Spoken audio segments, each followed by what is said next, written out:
But when you have dispensaries and cannabis education, the person who's selling you that product has put the science and the effort into this product to know what they're trying to accomplish.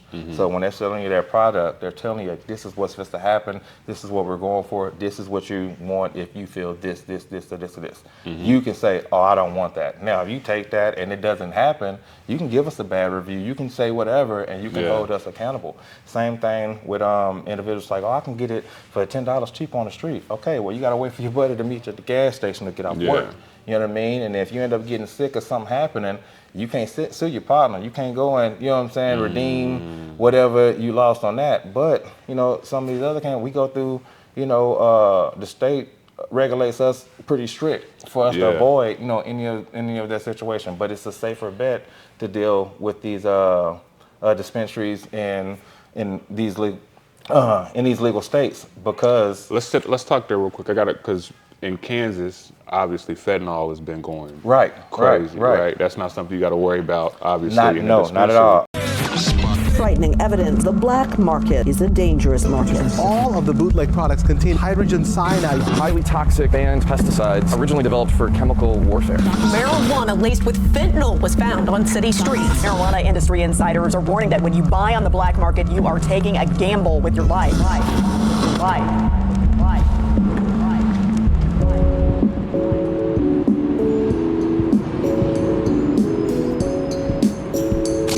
Peace, big love, big blessings, even bigger living, everything that comes with it and everything in between. You are tuned in to Thinking Out Loud with Samuel David. It's just a conversation. And of course, I have to share that. Thinking Out Loud is a safe space, a place of empathy, accountability, just a conversation about growth, reflecting on where we've been, recognizing where we are, and seeing a clear vision of where we're headed, and sharing the world of those around us with the world around us. But enough of all that. Today I got a special guest. And all guests are special, but today I got a special guest. He's a great friend of mine, DJ, brand ambassador, culture creator, influencer at the max, former football player. Y'all see how big he is. And I want to let you announce your title, because I don't want to get it wrong. But what's your title? Man, I'm gonna keep it simple. You know what I'm saying? Because I don't want to get too innocent. But you know what I'm saying? Like, I operate in that corporate world, but I don't want to get, you know. No, give me the title. Give me the title. You know what I'm saying? But like, you know what I'm saying? Bro, I don't like to throw it like that. That's why I'm trying to get rid of the whole. You know what I'm saying? I don't want to. Well, that's beside the point. But I've created a lane to be, you know, in an area of my own as a marketer in the cannabis industry. Yeah, in the cannabis industry. But I mean, I'm in a league of my own, put it like that. That's why I don't want to put the title out there, but you know, they'll vouch for it. It ain't, Google me. Google it. It's nothing. Like, and if you Googling, you will recognize today I have the most amazing Darius Warner, DJ Bird, and we are at Greenlight Dispensary here in Independence, Missouri. Welcome to the show, family. Man, appreciate you for coming all the way out, bro. I appreciate you for coming. Listen, I appreciate the invite. Man, hey. That was the one thing, man. Like I said, I can tell you, I can, you know what I'm saying, put words to it, try to paint that picture as much as possible, but a lot of people will tell you that, and you know, throughout, you know, life situations, that seeing is believing. 100%. And, you know, like the kids say these days, you know, no cap, this is what it is. And it's something that, you know, I could be extremely proud of and, you know, really stand behind, but also it's allowed me to kind of kick open some doors, and I just want to, you know, let it be known that, hey, you know, let's push the boundary forward. Let's push this to the next level, and I'm at the space where I know that I can't do it alone, and it's the new minds that's coming along that's doing a great thing, so that's what I'm trying to, you know, make myself receptive to. I love that. I love that. Listen, the first question I start the show off with Bird, and we're gonna go all over the place. Yeah. What I call you, Bird, Darius, Mr. Warner? Hey, we're gonna stick to Bird. Okay, you know say less. Like we can stick to Bird, man. We can stick to Bird. Well, Bird, the question I start every conversation on Thinking Out Loud with is, how is your spirit? Man, it's positive. It's extremely positive, and there's and it's in search of you know what I'm saying, in search to serve. Put it to you like that. Like I said, I'm in an extremely positive space, and I want to keep on setting up my blessings. So Yeah. I feel like me paying it forward has done that. So I'm just trying to expand that portfolio and try to just keep it rolling. So that the energy is extremely positive. Extremely positive in the spirit of serving. Yes. Listen, that's not easy to come across, right? Because I think just naturally, as people, until we recognize like a greater purpose, it's so easy to be self-serving. To like walk in your own, like, yo, I'm doing this for me, whatever, however you approach it. What put you in a spirit today of serving others, of wanting to pay it forward? I mean, I guess a lot of people know that I've always worked with the youth. Mm-hmm. And, back then I thought that it was just because it was fun. You know what I'm saying? I could be, you know what I'm saying, childish. It's not so suit and tie, and I could get paid for it, you know. That eventually extended into, genuinely caring about the outcome of these youth and things like that. So, it gradually has turned into, tutoring or extra workouts after practice or trying to help them, build a bond or some kind of relationship with their parents or sibling or trying to help them navigate school and behavior consequences and having a bad reputation and just hoping the best for them. And I used to get a lot of gratification from a lot of the kids that will come back and see me in the grocery store with their children and be like, hey, Mr. Warner, look, I appreciate you for all you did. This is my girl, or this is my husband, and this is our child. Yeah. And it's funny because I remember somebody giving that example to me when I was working at one of the juvenile placements. Shout out to Clyde Hodges. But he was training me, and that's one thing he told me what happened and the gratification you would get from that. But during those times and those days of writing those reports or visiting, all those visits didn't go so well. They wasn't always positive. You didn't go in, obviously, with, having the best day. They probably didn't have the best day. So y'all had a lot of interactions and ups and downs and things like that. But at the end of the day, you still wanted, that individual to be okay. And I thought back then it was for that gratification, but I got a lot of gratification every day I came home because I was serving somebody. Now, I know everybody is not going to work like that and with that mindset. Yeah. They're just collecting a check. But that's another reason why I ended up, going to teach at NARC, because maybe I didn't want to be dealing with all negative behavior kids, because everybody don't want it. Everybody's not going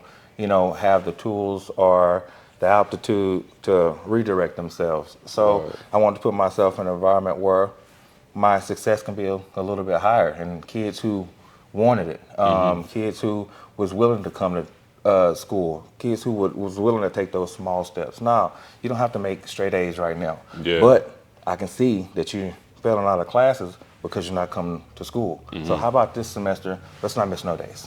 I like that. Let's not miss no days. Now look at the difference to the grades. Now let's take that step further. We don't have to take the whole mountain today. Let's just kind of knock off these little anthills. And then once these anthills get a little bit bigger, let's get the right and appropriate gear so we can tackle these, smaller hills. And then once we get to this mountain, we got the practice, the know-how, and the gear, and the confidence to attack these things. So once I realized like I was kind of bridging the gap and trying to make things easier for those who wanted it, I didn't have to wait for that gratitude after the fact, because I was getting that instant gratification now, you know what I mean? And I just always have enjoyed it. And it took a while until I started running into some situations later on in my life where some of those children and some of those parents and some of those people that I was just, trying to help out back then was in the capacity for them to extend that olive branch or for them to extend that hand and things like that. I mean, really like what you, what you put out there, Start you're to gonna come get back back. tenfold. Right. So not only was I getting, you know what I'm saying, the positive fulfillment of just looking out for somebody right then and there, but when they said, man, remember when you did this, or this is for, you know what I'm saying, when you did that, and I'm like, oh, I did do that. Oh man, you ain't got, bro, but this is what I got now. I just want to show you love, or I might be down. Yeah. Or I might be, you know, especially with this industry that I'm in now, I might need, you know, somebody to come and do something or partner with me on something that, you know, I don't have a large budget for, or something like that. But it's just that I don't necessarily do it for that. But when that comes down the pike like that, you know that you was, you know what I'm saying, within the right lane. And there's no negative output about it. Because even if somebody take what you give them and do something negative with it or cast you to the side, you know what you tried to do was a positive thing. Yeah. I don't have to give you no negative energy. I don't have to be upset with you because you did that, or you threw me to the side, or I put all this into you. Like, okay, cool, go do you. Yeah. All I hope you do is find somebody that you care about and love enough to get that same thing too. Because in the end of the day, I can look at that as, hey, that's a product of me, or you know what I'm saying. You get it, whatever it takes to justify, make me feel good. Yeah. But I'm going to find the positive in that situation. So. Bird, it's crazy.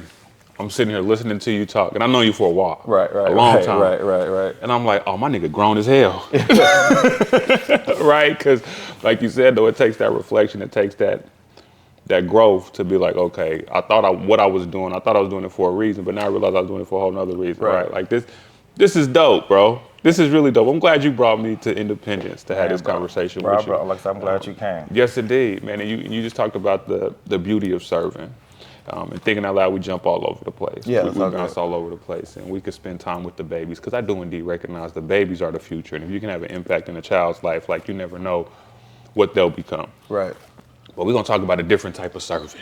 Okay. Right. We are here at Green Light Dispensary in Missouri, where cannabis is indeed legal. I'm making sure y'all know that when y'all see me, if y'all see us engage in anything as we show different products, thinking out loud audience, we are where it is indeed legal. But nah, man, so Clock In the Mixtape.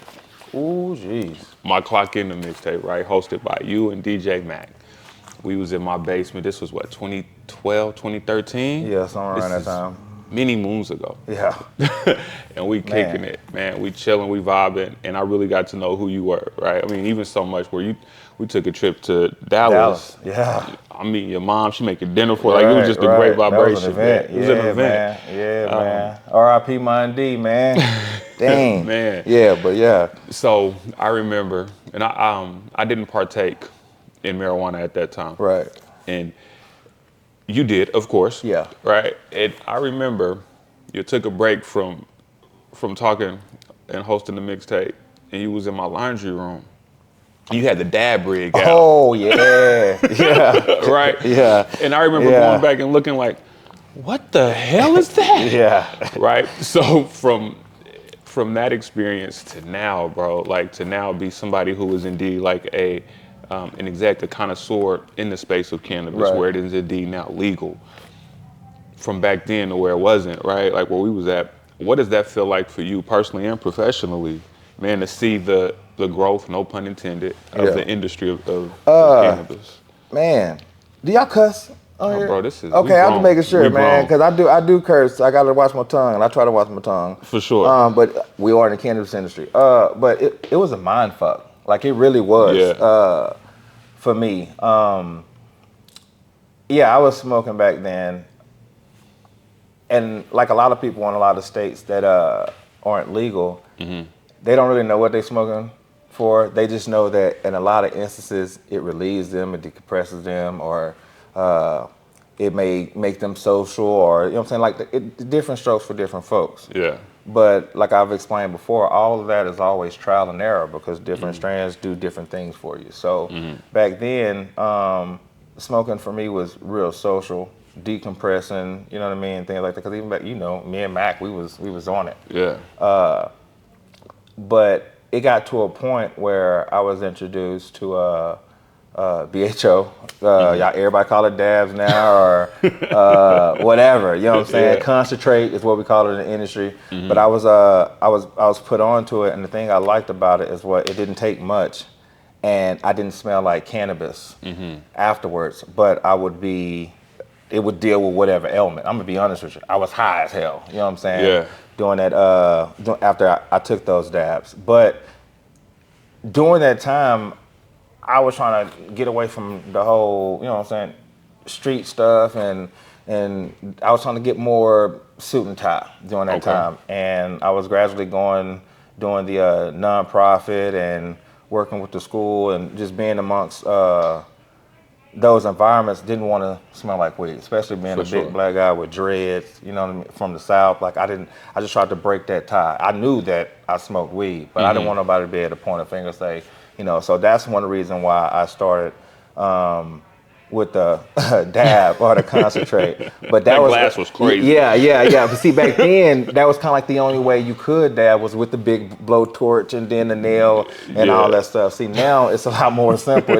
It's not so off-putting now. But that's really what I do now. I still dab to this day. I'm still dabbing to this day because I just don't like to smell like, you know what I'm saying, smoke. I don't, I'm not really social. I don't really just be out and just smoking joint. You know, that's not the thing, because in a lot of legal states, once you have the access to the education about what you're smoking and why you're smoking, you eliminate, you know what I'm saying, the excess 3.5 that you're putting in the backwood. You know what I mean? You start, you know, smoking with moderation because you know what you're getting at. Oh, break that down for us. So that education of marijuana, because I'm in Kansas. Cool, we in Missouri right now, right? But in Kansas, it's obviously the thing is if I could just make it simple. Yeah. It's not a one-stop shop when it comes to cannabis. Okay. By far. We have individuals that are terminally ill that that don't have an appetite. So they need to enhance an appetite. And everybody knows cannabis is going to give you the munchie, right? Yeah. Well, there are strains that, you know, can suppress appetite, that make you not hungry. But there are strains that make you not hungry and make you sleepy, or make you not hungry and make you social.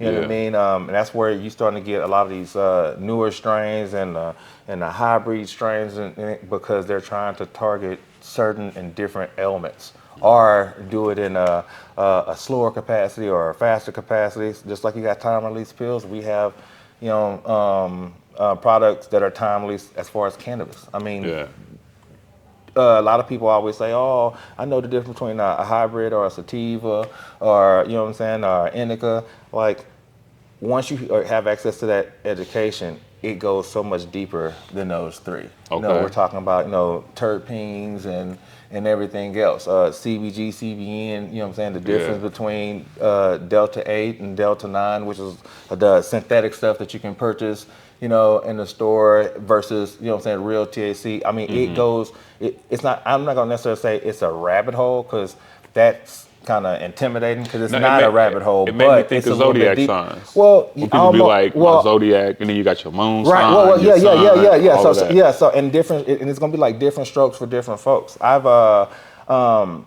when I say like things like terpenes, like a lot of the fruit and things that we eat on a day-to-day basis, especially a lot of the vegetation that we grow, whatever, all those things have terpenes.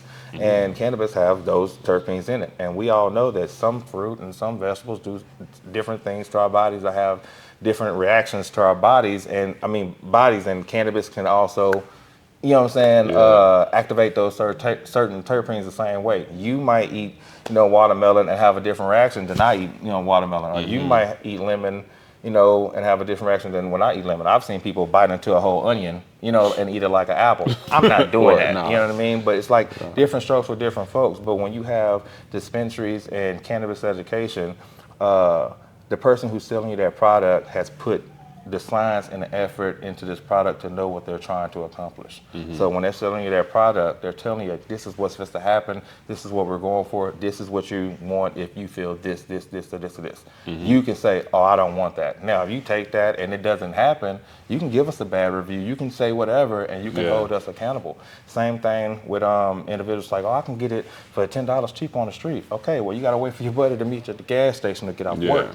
You know what I mean? And if you end up getting sick or something happening, you can't sue your partner. You can't go and, you know what I'm saying, redeem whatever you lost on that. But, you know, some of these other we go through, you know, the state regulates us pretty strict for us to avoid, you know, any of that situation. But it's a safer bet to deal with these dispensaries in these legal states because Let's talk there real quick. I got it because in Kansas, obviously fentanyl has been going crazy, right? That's not something you got to worry about, obviously. Not at all. I mean, even if they use something to that everyday pesticide that they might use on grapes or oranges.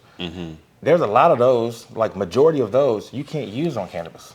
Like you'll fail, and your stuff won't be, slated to sell because it has a certain pesticide on it, or they found mold on it, or they found anything, or like everything is so run through the wire, especially in the state of Missouri. Everything is so run through the wire that like I can stand behind most of these, brands, especially the brands that we sell in the underground, and be confident that you're not going to have that issue. We eliminate that whole process because we the ones that you can trust. And like I said, if something goes wrong, you can hold us accountable. But that's one of the reasons why I do these events, so people can come get educated and they can try new product without breaking a pocket. You know what I mean? So it's not like, hey, I spent all this money, I got this full price. Because how many times, if you got something from the store and you be like, or bought something from, I ain't gonna say Temu, but Lily or something, and you be like, oh, this ain't what I bought. You know what I mean? But okay, well, I did pay half price, or I'm glad I ain't paid full price. It's easy to to deal with. So that's why I create these environments like that. But it's not a rabbit hole, but it's deeper than just that surface sativa hybrid indica. Like you can really eliminate that trial and error. So going back to your original question, once you get educated, you don't smoke to get high, quote unquote. Okay. You medicate yourself to deal with the ailment that you're trying to deal with. You know what I'm saying? And once you deal with the ailment, you're not going above and beyond. And then it kind of almost eliminates the social aspect of it because everybody's not dealing with the same ailment at the same time. And how many times have y'all rolled up with somebody that y'all don't want half on, but you got 2 or 3 other people just coming to mooch? They chasing the dragon. And in our industry, that's what I'm trying to do, is kind of break that taboo. Yeah, you're gonna have, it's like drinking. You can drink to celebrate or have fun or get yourself in the mood, but anything, too much of anything can be bad for you. So when people get to that point where they go to their friend's house and they smoke for the first time and they get that anxiety, like people say you can't, overdose on cannabis, like you're not gonna die, but that's almost like an overdose. When you get that anxiety and you get the panic attacks or whatever, like you don't want that or whatever. And if you are smoking or you're the experienced smoker out of your group and you got a new, avoid giving them that. You don't, you know what I'm saying? Like, because it might be something later on down the line. They might have an addictive personality to pain pills or something. They might have a major surgery, and cannabis might be the thing for them. But you put that thought in their head, and they like, oh no, because the last time right, because somebody overdid it. So even now, when I have a lot of my elderly patients that says, you know what, I used to roll joints and this and that, and this cannabis is, I know this cannabis is a lot more potent than what I used to get back in the day, but smoke half that joint. Yeah. And if you feel like you need a little bit more, then smoke the rest. Or if I give you a gummy and you ain't never took a gummy before, I don't care. Just go ahead and cut a little sliver of that gummy and wait 30 to 45 minutes. And then if you feel like you need a little bit more, then cut another sliver. Don't just eat the rest of the gummy and then go into that panic attack and think I treated you wrong or cannabis treated you wrong. There's a way, to do this. I mean, you can drink a Bud Light. The trick I heard to making a gummy activate is to say this gummy ain't doing shit. Right, and as soon as you say that, it's hey man, it's over. Hey, but usually when people say that, I'm telling you, it's about read the damn packages. The packages, like people be deterred, like, oh man, the 30, I need this act now. No, just read the package. It's gonna happen in between that time, between that 45 minutes to 2 hour. It's activating. People got different, body weights. We know, like. Let's be real. Let's not act stupid. When you go out with your friends, if y'all ain't ate nothing before y'all went out, but the drinks is flowing, everybody getting drunk early. Yeah. You know what I'm saying? Everybody getting drunk early. But if y'all done went out to dinner, celebrated, enjoyed yourself, ate a good meal, like my brother say, got fat full, and then hit the club, but the drinks is flowing, it's gonna take a little bit longer. Metabolism. Y'all can indulge a little bit, a little bit more. Cannabis is really no different, but it's like that with everything. So that's what I'm trying to say. I'm trying to break that taboo, and you don't have to set cannabis. It's not, you don't have to set that aside so far. You know what I'm saying? Because it's more in tune to what everybody's doing in their day-to-day life than you expect. So if it's for you, it's for you. But there's a lane for cannabis amongst everybody. I got my mom, she doesn't, you know what I'm saying, like to smoke cannabis or anything like that, but she has chronic pains. Okay. There's topicals that she uses on a day in and day out. That's why I was speaking to you about, like, if you got any muscle pains, anything, forget the ice out. You can use the cannabis topical and you won't get high. Yeah. You know what I mean? And then on top of that, you won't fail a drug test because it's a topical. It's not like you see what I'm saying? So it's just, that's what I do, is like I said, just try to bridge the gap and open the door. And there's a lot of individuals that's creating their own lotions, that's creating their own candles and scents. And literally, there's a lane for them in the cannabis industry. So that's why I say I'm trying to serve. I'm trying to give people a platform to say, oh, shit, that is a lane. Word. Put it together. Let's make get it something cracking. crack. You know what I'm saying? I got the platform for you. Let's make this thing happen. That's like the best way that I can serve, you know what I'm saying, in my capacity right now. Pun intended, no pun intended. Yeah, Literally, figuratively, right.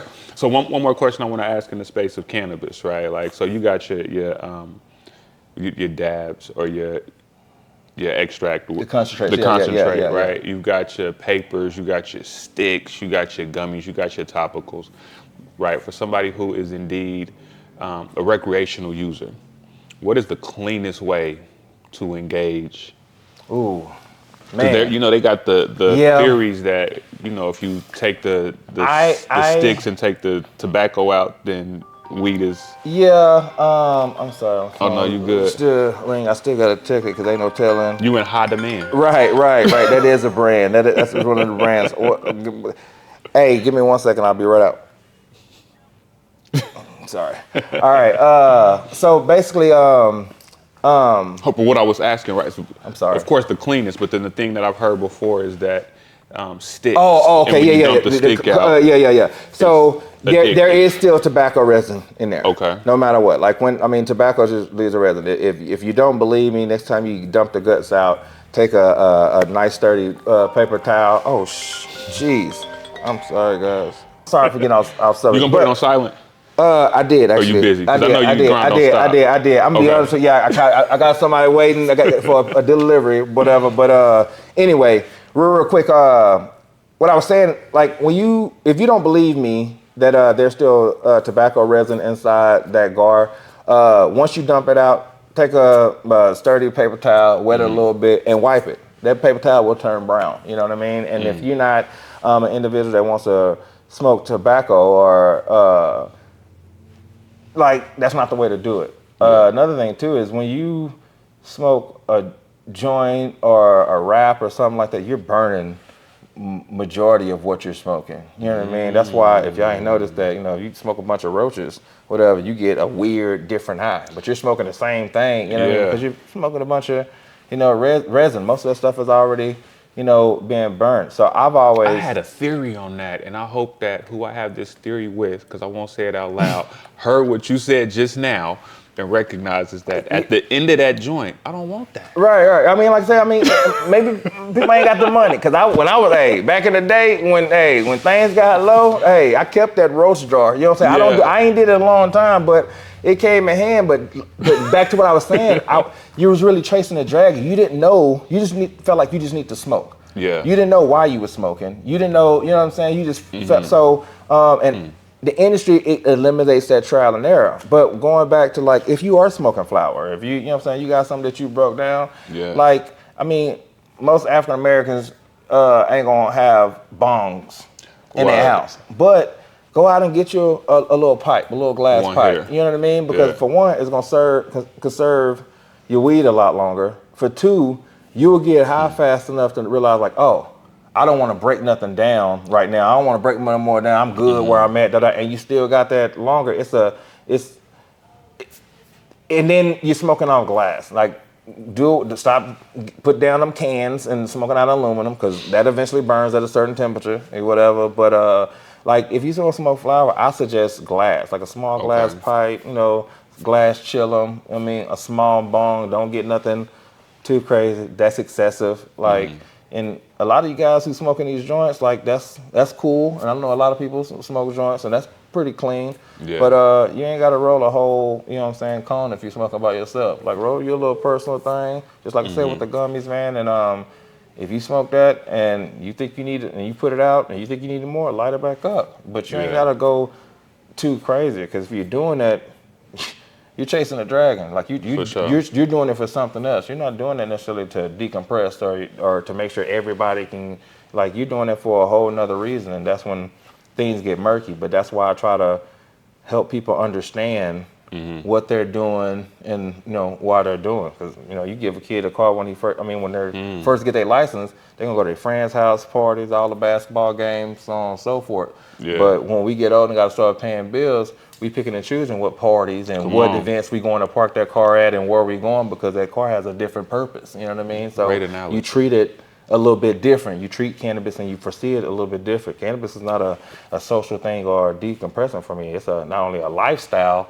but it's a culture for me now. So things hit different. The vehicle is a little bit different. I'm gonna clip that up as the intro, because that was fire. That was fire. All right, Bird. So I said that was my last question on chronic, but I'll probably get to some more. Yeah, it's all later, good. It's all good. It's all good. Let's keep the conversation moving. So when I'm thinking out loud, I've introduced quite a few segments, right? And I got a couple of questions I'm gonna ask you. Some of these first ones you could think heavy on. Yeah. So this first segment is called A Room Full of Mirrors. Okay. Right? And obviously in a room full of mirrors, all you see is yourself. Yeah. So it's a great moment to reflect on where you've been, right? And how you see yourself. And what is something that in your life you've had to unlearn, right? Like you're an adult man, grown man, right? Black man in America, in this industry, kids, all of that. What have you had to unlearn about yourself?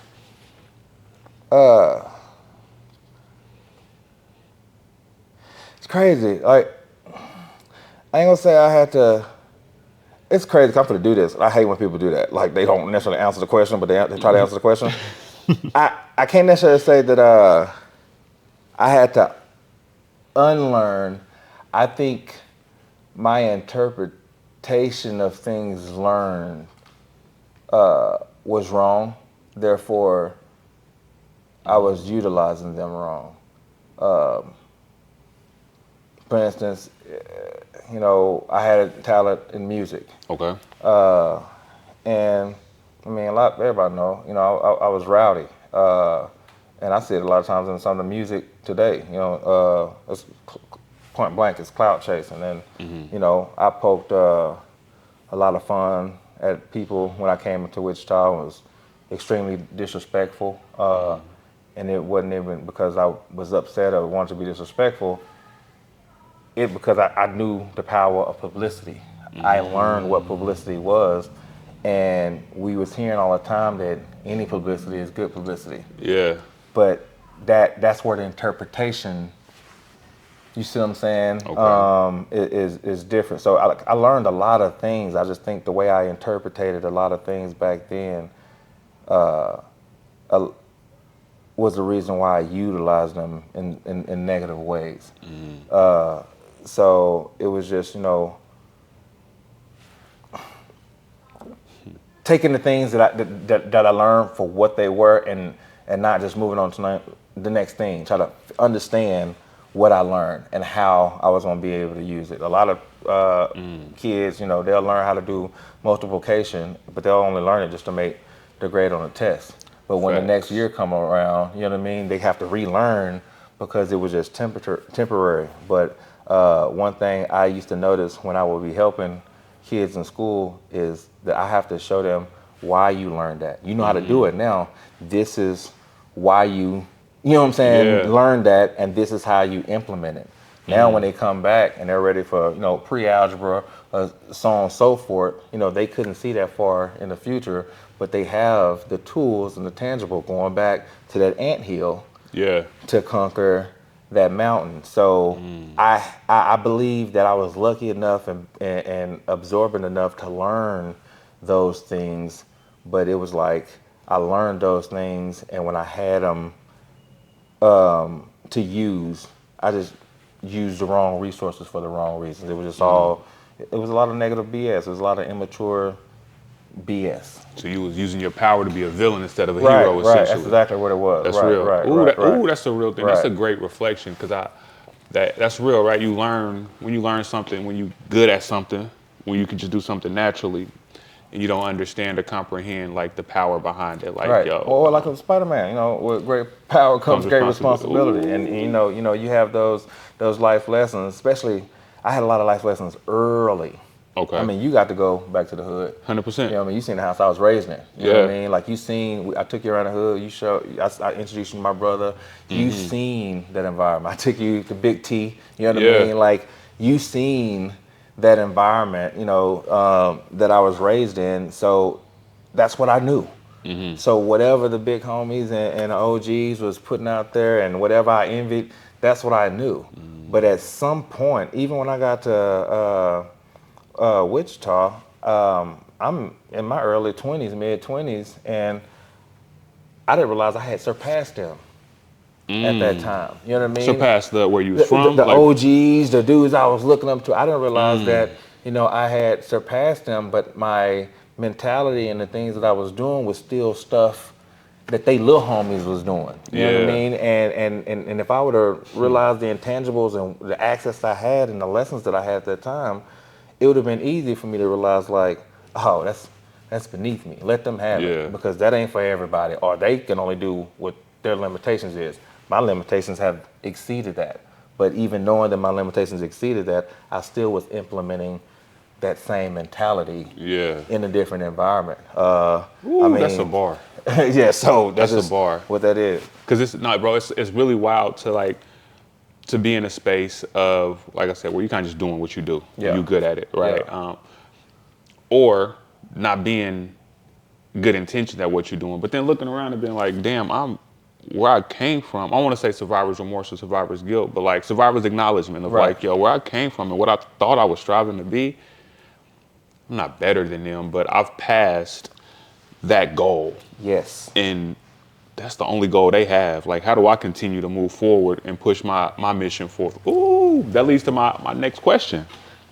What is, on the flip of unlearning, what is a moment, as we sit in this room of reflection, right? What is a moment in your life that you learned a lot about yourself? Ooh, shit. Oh, man. Shit.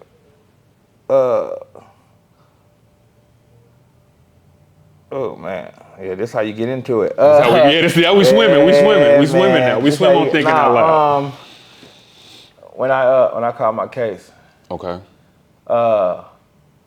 coming into Wichita, out of school, I was DJing, and it was already influenced by Texas and Dallas anyway. So when I came in as a DJ, I wasn't the best DJ or anything like that. But when I came in and I was already spinning, I got, what a lot of people don't know is that, a lot of people know, they know me from Crystal Nights. That's the first club. I was only here for a few months Okay. before I popped off at Crystal Nights. And when me and Mac first went to, shout out to DJ Mac, just Shout out only my dog, one-on-one. Mac, man. Nah, but when Mac was basically trying to get the same DJ gig. Pino was the resident DJ at the time. Shout out to Pino as well. Yeah, shout out to Pino, big homie. And they didn't know who they wanted to pick. Okay. I didn't have really no equipment. Mac had equipment, and they had me and him, trade off to figure out who they wanted. Well, the chemistry was so dope, you know what I mean? And Yeah. a lot of y'all already had new Mac. Mac had, relationships with a lot of people. So just me and Max, and a lot of people who was around me and Mac, like they know, like it's an event, you know what I mean, when me and my dog get together. So it was just a natural chemistry. And I really didn't, at that point, really know Mac that well either. But it was like, when Crystal Nights was popping, like, we had access to everything. You know what I'm saying? And I knew that we had some haters, but I knew a lot of the people who wanted to party, hey, they was coming to Crystal Nights. They wanted to vibe. I mean, shout out to my boy DJ Cadence. Liquid was popping back then. Yes. Everest was popping back then. Yeah. But I think me and Mac had something like consistent and extremely special. So coming in to Wichita and that falling on my lap, like, it was easy. I never got homesick. I didn't never have to really want for anything. Like, it was just, it was just clockwork. And I was a young adult. Y'all love, you know what I'm saying? The girls out there love dudes with dreads. Like, I was winning. You know what I mean? Like, it was cool. So,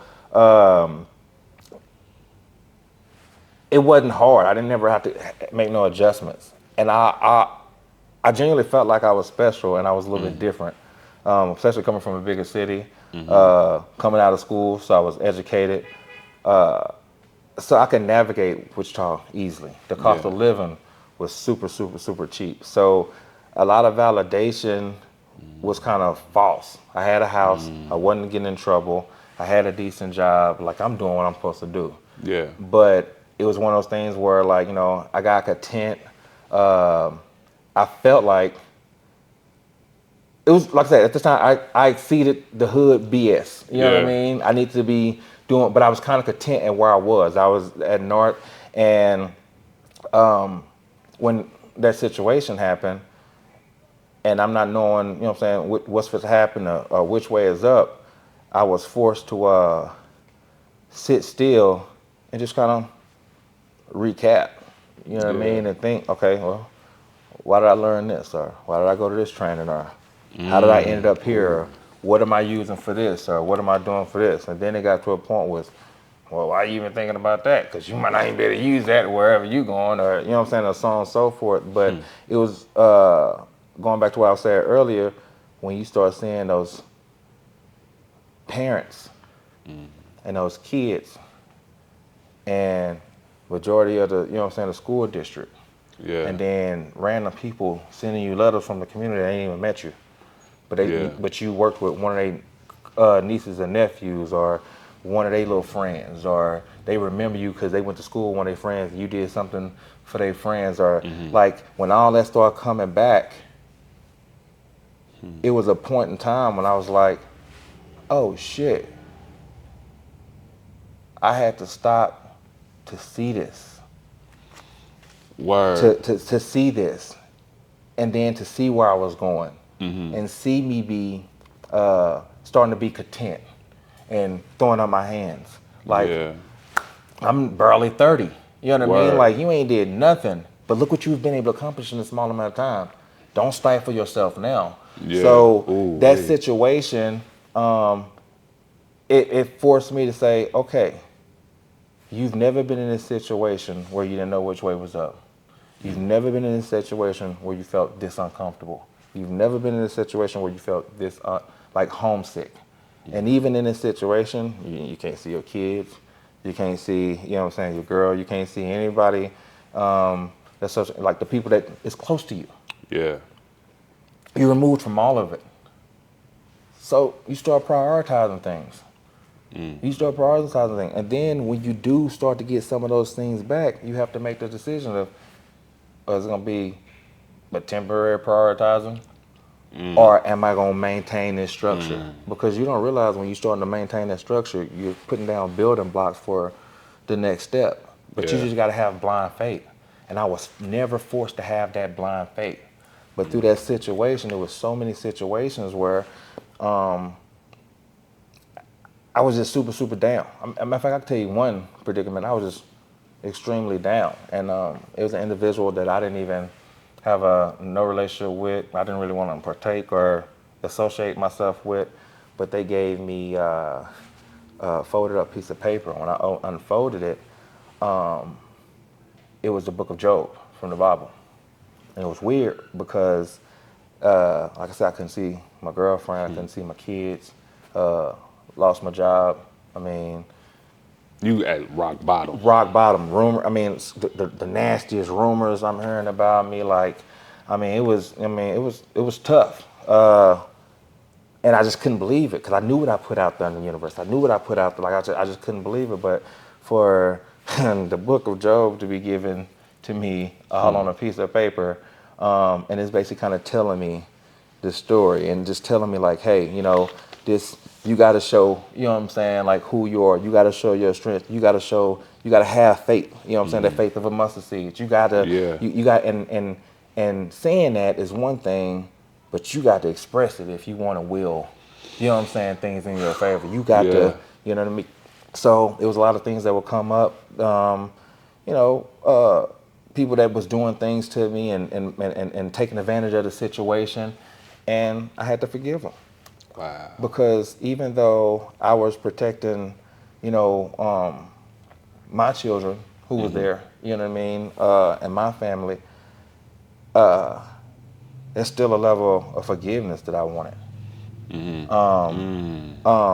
Like I say all the time that, you can ask for forgiveness, but forgiveness is one of those things that's almost like approved. You know what I mean? Like it has to come from the person, you know what I'm saying, that was affected by it. So sure. if I have the power to relieve somebody else's stress or to forgive somebody else's stress and like not give that situation no more energy, I was gonna do that because whatever stuff that I did in the past that was, extremely negative or was wrong or was deceitful or negative or whatever, like I would want them to forgive me for that because I knew that I wasn't that person. So sitting down and looking at all of that stuff at one time, you wonder, what am I? Who am I? What do these people perceive? Like how are people? And when you realize like you don't know, you know what I'm saying, who you are or what you're doing or where you're going or how people perceived you, like that's a scary feeling, especially when this whole time you thought that you was doing the right thing or you was trying to, go above and beyond, but you just had a dream. You wasn't exercising, what you dreaming about. You wasn't putting that shit in motion. You just happened to be lucky enough to be in the right environment. You like a good candidate for a job, so we gonna bless you. Yeah. But at what point are you gonna say, man, thank you God for blessing me with this gift? At what point is you gonna say, man, I appreciate you for putting me, in this situation? Or what point you gonna stop and I'm gonna look back, at Clyde Hodges like, hey bro, I know I was screwing up, man, but you stayed down with me. At what point am I gonna look at, at DJ3 and say, hey bro, when I came in that thing, I had a hot mouth, bro, and I said a whole bunch of disrespectful shit. So like, I remember, back then when this is before, they separated, but I remember Jonathan sitting me down and telling me how, how much 3 seen potential, in me. And I'll never forget 3, he still really wasn't messing with me. Conversation was a little shorter, and it was her that kind of bridged that gap originally, but I remember when I worked up enough courage to holler at 3, I told 3, I said, bro, I'm open. Like, what I need to do? And he was on his way to California. He said, man, we got this thing in California. Get to California. Get there. I ain't taking you. Get there. Get to California and hit me up. And then, we'll talk. Well, even at that time, I ain't have much. You know what I mean? I wasn't making no money. I didn't have nothing. And, my daughter's mother can vouch for it. I sold my car. All I had was $800. Word. So if y'all ever been to California, and this is a 3-day trip. If you ever been to California, $800 is gonna get you 1-night hotel. You know what I mean? Yeah, and it's a core DJ retreat. Right, and it's a core DJ retreat. But at the time, I didn't know it was a core DJ retreat. But I did what I had to do to get there. And I really only had a room for 1 night. Okay. But I just want to show him like, I'm coming, bro. I'm trying to move forward. Like like this is my effort. This is showing you that I'm about that. And funny story is that I didn't have a car, so I had to use public transportation to get to where I was. Well, if you ever been to a core retreat, like ain't nothing necessary to the public. Everything is high rise, penthouses. I mean mansions. The party was in the hills. Okay. I rode the public transportation as far into the hills as I possibly can, and I had to walk up to the address. By the time I got to it took me about an hour and a half just to walk through the neighborhood to get to the address.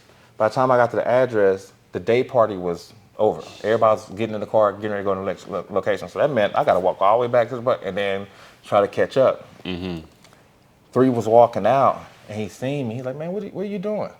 I said, I tried to catch a bus. He said, ain't no bus coming in the hills. Yeah. But it was just the fact that he seen me there.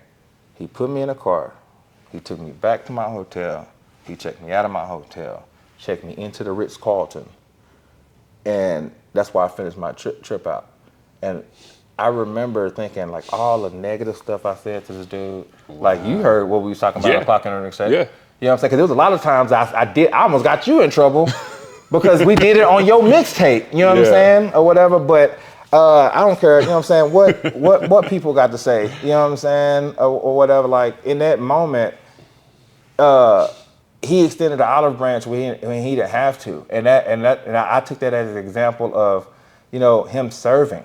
Because he didn't have to. And there was nothing I could value or I can give him that was a value that he could reciprocate from doing that. Yeah. A Ritz-Carlton stay is way more than, you know what I'm saying, $800 a night. And I was there for another, you know what I'm saying, 2 or 3 nights. Yeah. He ain't never, you know what I'm saying, asked me to pay him back for that. You know, that same trip, you know, he had me sitting right next to MC Hammer. Fire. In that same trip. In that same trip, you know, I'm getting the history from Dame and Dame. In that same exact trip. It was like the exposure that I had was a blessing, but I learned from him. It's like, we're not trying to be gatekeepers. I know that you got something special in you, and I have a platform, but I can't maneuver throughout this whole platform. Find your lane and come in here and do your thing. So that's why when he kicked that open and I start, you know what I'm saying, we started, you know, putting out the mixtapes and going full-fledged with the DJ thing, like, that increased my income, that increased my notoriety, that gave me some kind of a sense of, you know, professionalism, but... And is this all after your case? Well, this is all, like, going into my case, but this is what, but this is what I was saying, like, going in, because the day I caught my case, I had just came back from Arizona with DJ3. Cadence was there too. We was all, you know what I'm saying, like we was all down there for another core retreat. What's his name? Moneybag Yo had just did a performance in Phoenix, Arizona that we, you know what I'm saying, that we was there. I mean, everybody was there. A lot of people from Wichita, Twansack was there. I mean, it was an event, so they was there. They can vouch for it. Yeah. I actually came back early because, you know, 3 had set up some opportunities for me out there. And that was one of those things, that was a period when I was content. And I was like, oh, I got some opportunities, but nah, bro, I'm cool. I'm teaching, I'm here, I'm situated. Hold on real quick, because you gave me a lot in this reflection room. Yeah. And it's a lot of things, and I'm sure in your reflection you've thought about it. Right, but there's so many connections I just made, bro. Obviously, we was on the phone, and I shared how you reached out to me to be a character witness in the situation. Right. And how I felt, I'm like, damn, I never hit bro back up on it. Right. But you shared even in that, all the people that, or not all the people, but the majority of the people that you were in the industry with didn't show up in that same capacity, right? You talked earlier about the youth and the parents and the way you showed up for these kids. Talked about the clout chasing or whatever, being content in being the man, right? Because of the image you get in. Right. But on the other side of things, right, you had so many people that knew you in real life that you probably didn't expect to show up for you in such a major way, right? That's God. Yeah. Oh yeah. You footing it. You in the wilderness. Right. Footing it, because DJ3 told you to be somewhere. Be somewhere. And by the grace of God, as you footing it, He sees you. And, bro, this is power. Well, and that's another thing too, bro. Like, when we heard, going back to interpreting lessons, valuable lessons, but use them in the right way. You know, people will say, don't shoot the messenger. Or don't block your blessing just because you see where where it's coming from. Come on. 3 instances.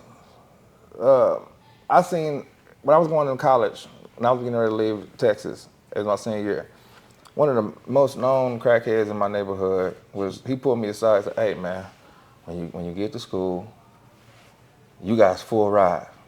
Don't take no loans. Find a BSU. I said, what's a BSU? A Black Student Unit. They're gonna give you all your books and all your da-da-da-da-da-da. And then he told me a bunch of stuff. Yeah. But I looked at him, I said, you don't know what he's talking about. You know what he's talking about. Man, I'm in debt right now I've had full rides my whole college, you know what I'm saying, career. Everything paid for. But I'm in debt right now, and I just got it down to $12,000. But it was $40,000 just because I was taking loans because I wanted that money in my pocket. I was in denial. I'm finna go to the league. I'll be able to pay that back if I don't go to the league. Shoot, I'm gonna drop an album and then I'm gonna pay. Like it was delusional. I knew I had the talent, but I really wasn't putting forth the work to accomplish those goals. Come on, that's a word. But at the same time, I did everything that he told me not to do just because it came from him. It came from. Second situation, my dad, I mean, when he was single, you know, he had, you know, female friends and things like that or whatever. So when my dad would try to tell me, you know, how to treat a woman or how to go about things and doing things, like something was getting missed in translation because I was like, bro, that's not what you're doing. Yeah. But don't do what I tell you to do. Don't try to do what I'm doing. Yeah. You know what I'm saying? Or whatever. But I was missing, like I said, I was missing that because he was dropping some jewels and he was trying to tell me he probably have an addiction that he was trying to keep me from. Come on. Same thing with 3. Like everybody had their words and they notions about 3 or whatever and all that stuff. And that's when I came into Wichita for, and I let that cloud my judgment when this dude had my best interests at heart. Mm-hmm. So even in this situation, like I'm gonna introduce you to some of my staff here, but some of my staff here was hired, and I met them on the street when they wasn't necessarily dressed for the job, but it was something they did for somebody on the street when they didn't ask for them. Like I got an individual that I literally offered him a job because he was going to the bus stop and he seen an older lady trying, like she couldn't park in the handicap, but she's trying to get up on the thing. He ran all the way across the street from the bus stop, helped her up on the thing, and opened the door for her. Yeah. It's things like that. I asked him, I said, hey, bro, where you work at? I don't work. So you want to sell weed? He's like, I said, legally, bro. Legally. He's like, yeah, so you think you the feds? Right. I hired him. I forget about it. Next thing you know, my guy get bud tender of the year, and that's the story he tell. And I'm like, dang, that story sounds familiar. Yeah. And then one of his coworkers come say, yeah, that's the one I had to go and talk to. Like, bro, I'm proud of you, bro. Yeah. Because I didn't get you that job for that reason, but I knew you was capable of this award. Yeah. It was just something but it was you that got the job, but I just had to open the door for you. Let me ask you this, bro. How long, and I don't want to get into your case. We ain't gonna get into that. I do my research, of course, before interviews, and it was wild because when I researched, you can obviously see the date of when everything happened. Because I want to be respectful to all sides and all parties. I don't want to talk too much on it. But one thing I couldn't find, I was telling my wife, I was like, it's ill. I can't see no resolution. Like as I Google, there's nothing in regards to resolution, right? Yeah, that's tough. There's nothing that shows me what happened after. So how long were you in the wilderness, right? Man, I fought my case for 2 years. Okay.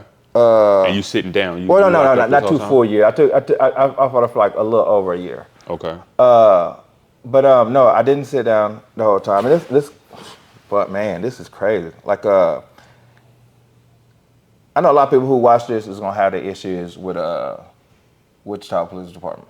A lot of people gonna have their issues, and the way me and Mac was acting back then, we had our issues too. You feel me? Like we had our issues too. I believe it was Chief Ramsey at the time.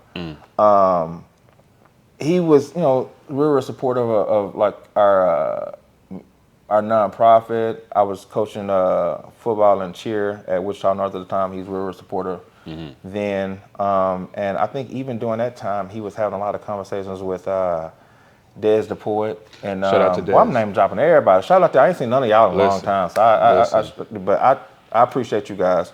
But he was on, so I felt like he was at least showing that he was trying to do something for the community. You know what I mean?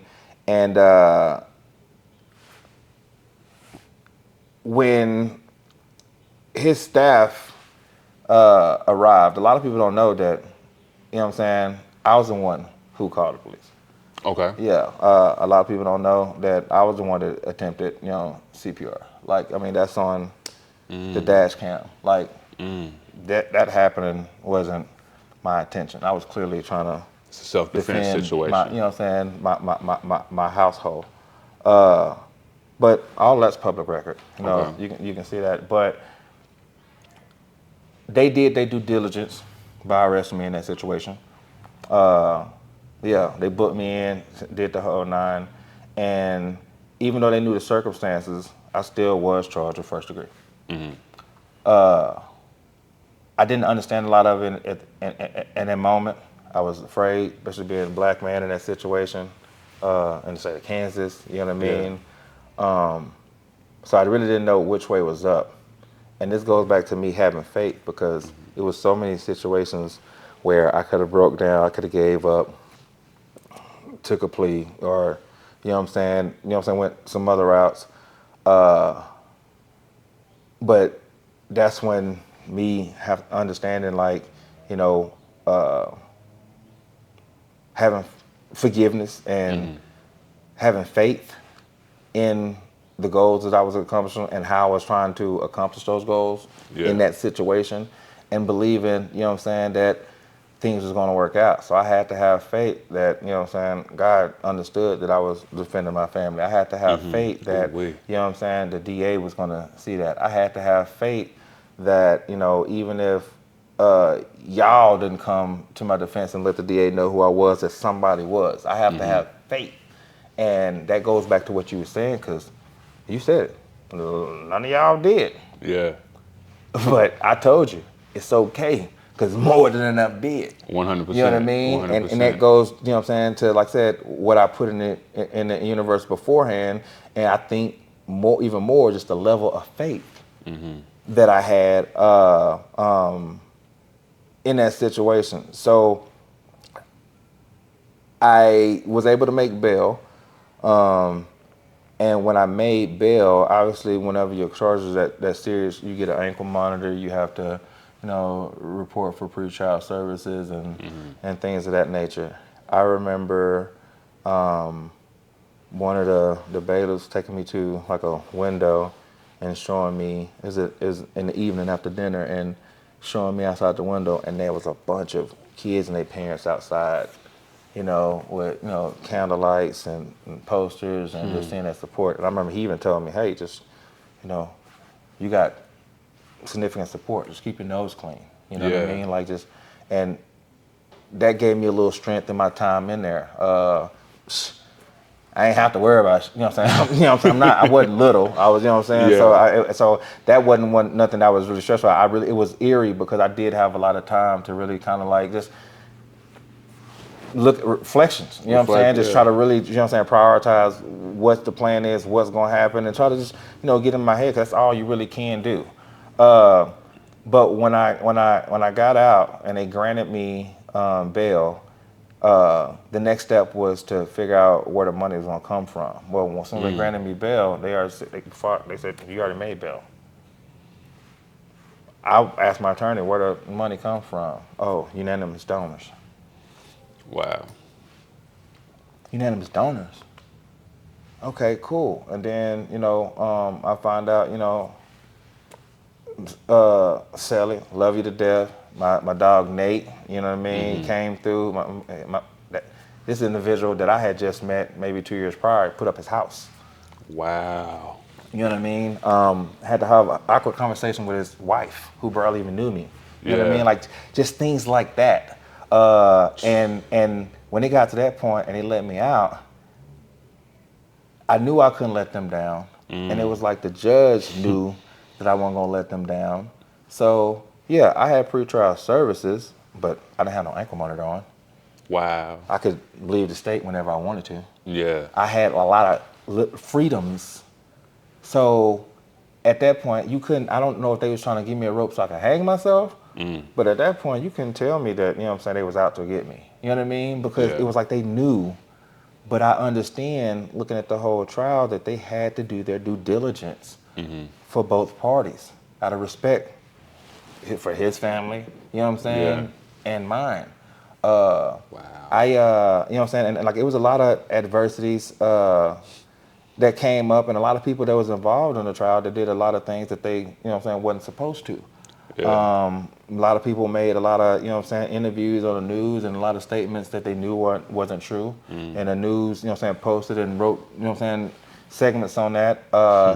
And after I got acquitted, I remember the first thing I did was I asked my best friend to take me to the church on 13th of Broadway. I mean, I just knew a few people that's been in that church. I knew it was one of the closest churches or whatever, but it's right across, it used to be a Family Dollar, but right on that little corner, it wasn't even open.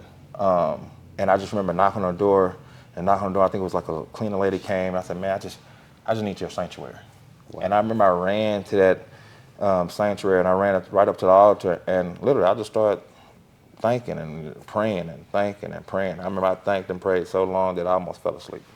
Wow. Like I remember I was like, dang, I've been here a long time. So I got up, and when I walked out, a lot of people that were supporting me, were out in the parking lot, kind of just, waiting for me. But it was one of those things like, it ain't gonna stop now. Mm-hmm. Like I didn't let y'all down when y'all believed in me before. So now I need to capitalize on this. Like now I need to push this thing forward. I was able to come up out of this thing without causing any damage to anybody else, with the ability to forgive those who came after me during this situation. Mm-hmm. And like I see now that more people see me for who I was going for, versus then, then a negative, or they understand that I may have been mature or young back then, but what I'm doing now, I'm on the right path, but I can't stay stagnant. I can't be content because there's more in me. Yeah. 3 didn't give me the pull and kind of like the key to the city to stay stagnant and do nothing. You know what I mean? So when there was artists in the city that we wanted to promote, I made sure I tried to get you guys out of town. I tried to do things like that's the position that 3 put me in because he couldn't do that himself. Right. So he got another vessel, to do that. Same thing with individuals who were, a lot of kids who were in those juvenile placements and they really don't want to work a real 9 to 5. Okay then, bro, your beacon and your purpose is to push it forward. You know what those kids in those facilities is doing. Go gain some kind of understanding on the other side of the fence. Yeah. Like bridge that gap. Ooh-wee. Protect them from, the abusive staff. Like you have a purpose, but a lot of people, they don't really know their purpose because they living in that simulation. Yeah. They going to work just to collect a check. They going to work just to put food on the table. They going to work just to keep the lights on. But it's so much more to that. I like to think that your purpose obviously isn't something that you pick. No, right? It's given to you. I say it in so many conversations. It's whatever shows up when you're in the room and you're at your most productive, positive, serving self, right? God gives it to you. The higher spirit gives it to you. And a lot of people need a life experience that changes your life, whether it be birth of a child, right? A near-death experience, a situation where everything is taken from you. And then in that moment of reflection, you're able to see what you're here for. Right. Last question in this reflection room, because we've been here. I appreciate the way you reflected, bro. This is love. It's all good. Like I said, I'm gonna be honest, like, I didn't mean to cut you off, but I was just saying, like, I'm proud of where I've gotten to. So I want to make sure I let that be known, especially, the accomplishment of, the underground and what I'm doing and what I'm able to provide. But as you grow, your beacon reaches different things. More people are receptive to you and they need that lane. So I've overcome so much, but I just want to make sure, people know that, like, there's a place for you around, 100%. There's always a place for you. And it was a lot of people that went through a lot of things, like, matter of fact, Pooh Bear they went through some things that I didn't even know he went through, but when I went through my situation, I was able to relate. You know what I mean? I was able to, get a better understanding. I was able to, so like people, like, you don't shoot the messenger, but I just want to tell my story and my testimony so people will listen to their partner that ain't got as much as them, but the dude be saying some smart shit sometimes. You know what I mean? You don't know what they've been through to gain that knowledge. Right. Like you mentioned I don't want to say crackhead. You mentioned the person who had drug habits and trying to break those bad habits. They probably went through something to put them in that place, and that learned experience, they giving it away to be like, yo, don't, like I told you, sell drugs. Nah, Hove did that, so hopefully you don't have to go through that. Right. Okay. All right, Bird, let's keep moving, man. I'm sorry, I'll be rambling. No, you know what I'm saying? Just, you know what I'm saying? Like, this is thinking out loud. Yeah, I feel you. That's what we're here for. And I feel like at this point, I ain't even talking to Bird. I'm talking to Darius. I'm talking to Mr. Warner at this point. Man. Like, bro, after you get, so they started running to the two. Because to be honest, when I do get in the corporate world, when I'm in those meetings and I'm having those conversations and when I'm buying product or, you know what I'm saying, selling product or whatever it may be, yeah, obviously, you know, they're going to respect, you know, Darius Warner. But in the cannabis industry, what I've learned is like those who have ties to the community, to the streets or whatever, you want to maintain those ties because it's those ties that make you approachable. And it's only when you're approachable can you keep the heartbeat or keep kind of like a pulse to what's going on. Because once you're not approachable, then everything else flies unnoticed under your nose because you're not the one that they need, you know, to see it. And from being a DJ and just, you know, a community servant and just being around so many kids, because a lot of those kids now are adults. So I kind of know, you know, the thought process and where they're coming from to create a market to cater to them. But at the same time, when I came into this industry, we was in a medical market and 75% of our patients were terminally ill or elderly.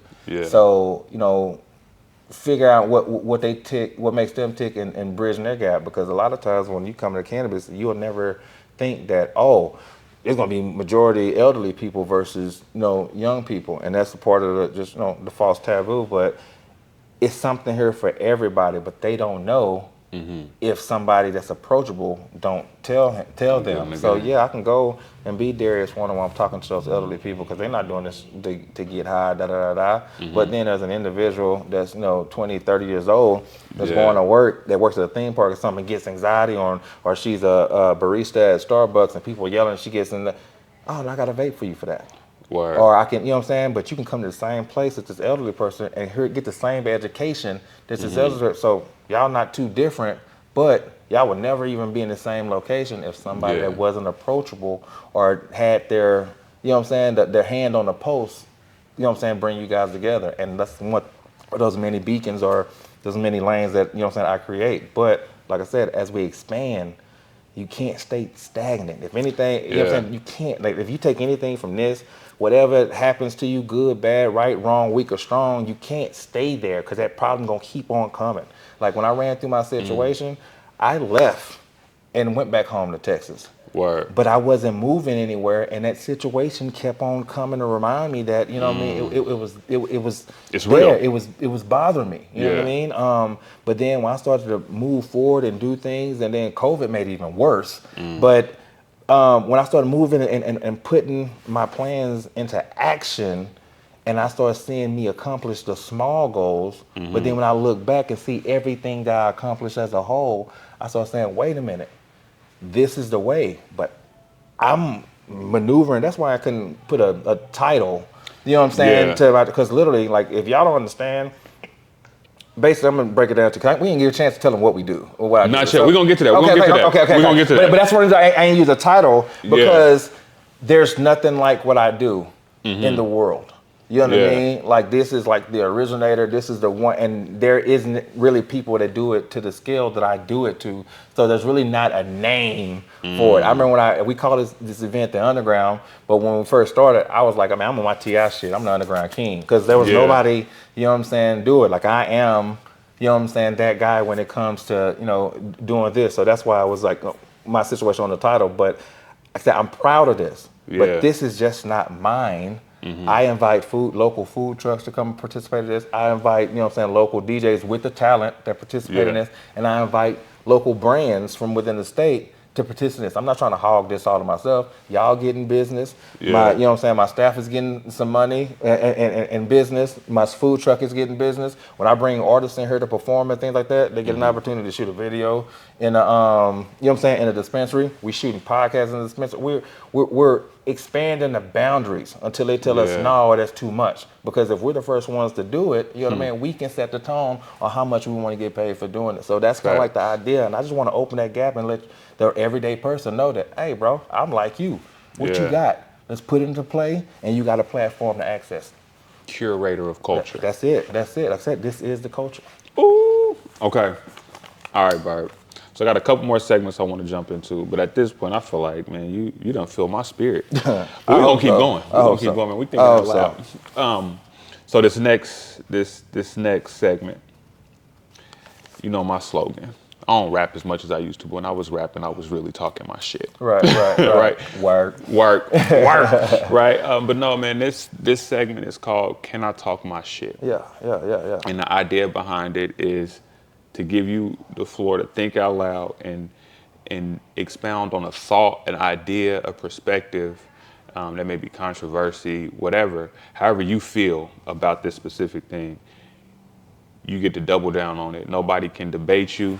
This is something you stand 10 toes down on. Talk your shit. All right. I'm gonna shoot you straight. Like I said, my whole conversation, just how I've been and conducting myself these last few years, I've been really trying to humble myself. Okay. But being that you kind of gave me a leeway, I'm telling you, like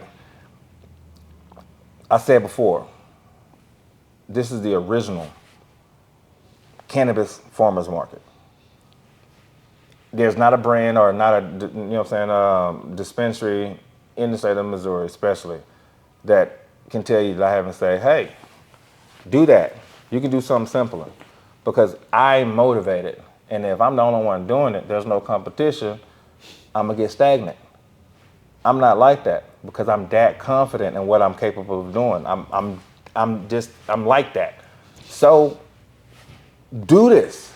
Do something. Find you, you know what I'm saying, some industry. Come up with it. Do something. Push the boundaries. Because if I see it, we can compete. We can be friendly banter or whatever. But I want to do that because I want to motivate you. And I need somebody to motivate me. You know, what they say, iron sharpens iron. Iron sharpens iron. And that's just what it is. So I'm proud of what I accomplished, and you know what I'm saying, what I've been through in my past. You know, like I said, right or wrong, weak or strong. But that's made me who I am today. And at the end of the day, what I'm going to do with this is not serving myself. It's going to serve somebody else. Somebody else. And that's where my gratification comes. That's why I poke my chest out. Like, I had more pride in bringing him in here to see what the event space looked like. And I'm gonna have even more pride when he go out there and talk to my staff. Like he can tell you, I wasn't even really engaging with a lot of people because I don't want nobody thinking I'm prompting anybody. It's just what it is. You know what I mean? Like I try to motivate, I try to educate, and I try to bring people along. But everybody know you can't bring everybody along. So I'm not, you know what I'm saying, hand picking people and things like that. I'm not gatekeeping. I'm just opening up the door and saying this is what's on this side. But it's not going to be easy on this side.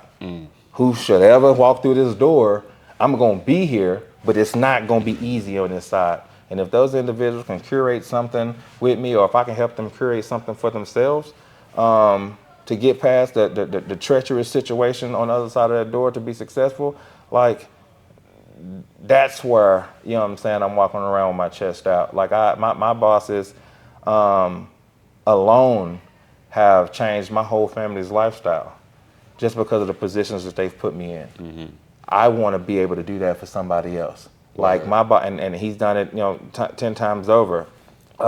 Change the type of school that my kids go to change the type of car that I drive. Mm-hmm. You know what I'm saying? Me being able to have memberships at golf clubs and things like that. Like that's stuff that we wasn't thinking about back then. You know what I mean? Like we didn't have, you know, real savings accounts, you know what I'm saying, with a little money in it. That's stuff that we wasn't thinking about.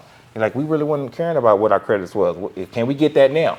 You know what I'm saying? Type ordeal. But when they put you in a different space, you know, to navigate, and you're able to navigate in that space or whatever, like yeah, I'm super, super proud of what I'm doing. So this is what I do. Cannabis is what I do, but also I am the culture, and I'm not a gatekeeper. I'm just trying to open up the gates and, you know what I'm saying, give you guys a lane, because a lot of people don't know what they're capable of or what they have access to until somebody approachable let them know what they have access to. So I'm gonna let you know right now, man.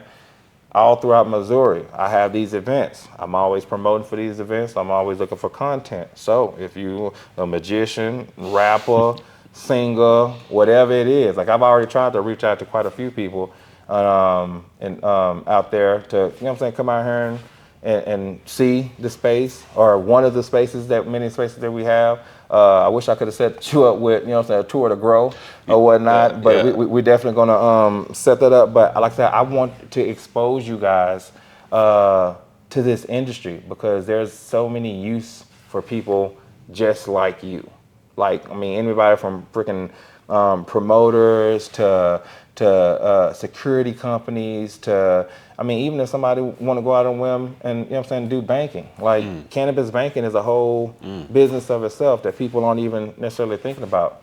You podcasters, you know what I'm saying, and helping you guys find sponsorships and things like that for your podcast. If y'all want to support cannabis or need cannabis support, like, this is the lane. Like, I want to create that lane for you. I'm the guy to reach out to. You can hit me up on Instagram, Facebook, any one of those. I can put my number out on this thing or whatever. But if you know somebody who knows me, yeah, hit me up. Tap in with me. We can make some things shake. And if I can, you know, push whatever endeavor you got going forward, or help you kind of strategize on how to activate that endeavor, reach out. I want to be a part of, you know what I'm saying, your success. And I'm not asking for, you know, no money or anything like that. I just want to be able to see your kids graduate from a dope school, or I want your kids to be able to go to school and not necessarily have to bank on a scholarship or GoFundMe, or I want you to be able to start your business and have your own LLC and or in this industry that's cannabis. Because when we were smoking weed back then, I had no idea I'd be selling weed for a living. But it's ironic that most of my friends say, I knew you was going to end up selling weed. So, I mean, so like I said, but I'm operating in kind of like an uncharted territory. So, and every time I see a lane, I'm not going to be greedy and try to access that lane, because that spreads myself extremely thin. So I'm always keeping my eyes open for somebody that's willing to push the boundaries and really motivated and don't want to stay stagnant or complacent. Just really trying to, you know what I'm saying, go a little bit further. I just want to be a part of moving forward. I love that. I love how you queued it up to talk your shit, and then this new you is like, come on, y'all, fuck with me. But that's what it is. That's what it is. It's that service. I'm loving it. Like, that's what it is. I mean, that's just what it is, bro. Like, that's how. That's what it is, and that's who you are. Right, and you see it in the passion. Like, I ain't gonna sit and say I done been there and done that, because there's so much shit that I ain't done or been through. Okay. You know what I mean? Sure. Or whatever. But I think I've been through enough to be blessed. Amen. Because even my situation, you know, what they say, it's a blessing in disguise. Like, I wouldn't put that on anybody. I damn sure wouldn't want to go through it again. But it's not something that, you know what I'm saying, I don't think about, you know what I'm saying, daily, but it's just a positive spin on it. Because, like, you know, shit, all due respect or whatever, I try to make a point to help, you know what I'm saying, young males navigate through that. Because one thing that's a detriment to all, especially black males, is our pride. Ooh, like, we can't never get, you know what I'm saying, beside our pride. And me being a big old, you know what I'm saying, dude, and I always gotta be, like, you know what I'm saying? 100%. Like, I mean, I ain't got shit to prove to nobody, because all I want to do is go home to my family anyway. You know what I'm saying? And most of the motherfuckers that, you know what I'm saying, I really get down with, like, on, like, some extracurricular activities with, is basically on Call of Duty. I don't even see them niggas. You feel me? And if they ain't following the squad, then, you know what I'm saying, I can hop on 2K or something. You know what I'm saying? Switch it up, but or whatever. So none of the other stuff really matters. The only people that, when you think about it, the only people that really matter to you are the people that look up to you and the people that are dependent on you. Come on. Those are only individuals that matter. And those are the individuals, when they get what they need or they get what they want, you're happy. and you know you're successful. So Facts. as long as my kids are still having, you know what I'm saying, birthdays, Yeah. and my kids are the kids that everybody want to come to our house and spend the night or whatever, like, Yeah. I'm cool. My kids, you know what I'm saying, like, and that's one thing I tell my kids, like, you're doing a lot better than I was doing. You know what I mean? Like, y'all get McDonald's whenever y'all want to. I got And they ain't McDonald's, got so I no make straight McDonald's A's. money. They ain't got no Right, McDonald's you know what I'm money and they saying? getting it. Right. You know Come what I'm on, saying? man. Like, y'all Come walking on. around and getting, you know what I'm saying, any and everything, but it's the life that we set them up for. They don't necessarily deserve that, but we remember going to school with that kid that used to get McDonald's brought to school at the lunch Yeah. period, or when he had to sleep over, he had all the new games and things like that. Yeah, like, okay, then I want to give my kids that. Yeah, they probably don't earn a lot of that, but they happy as hell, and See, they ain't got to go nowhere else. Now we jump into, because I when I think about the kids, and I think it's definitely when you work with kids, because I work with kids for quite some time, and I still work with kids. We are definitely in positions to where our kids have a lifestyle that's much different than ours. In our eyes, is much better than ours. Their lifestyle is much better than ours was, right? But they have no reference point of anything different. Right. So damn near they don't have to earn what they're given, because this is the life that this is all they know. Exactly. Right? And it's, man, we thinking out loud at this point as we talk about kids. One of the things that I appreciate, especially working with kids with behavioral opportunities, right, or mental health opportunities that go to even underserved schools, you hear the struggles they have, right, and the frustrations they have, like thought process wise. Then I listen to like my daughter go talk about some of the struggles, or kids her age that are privileged, right?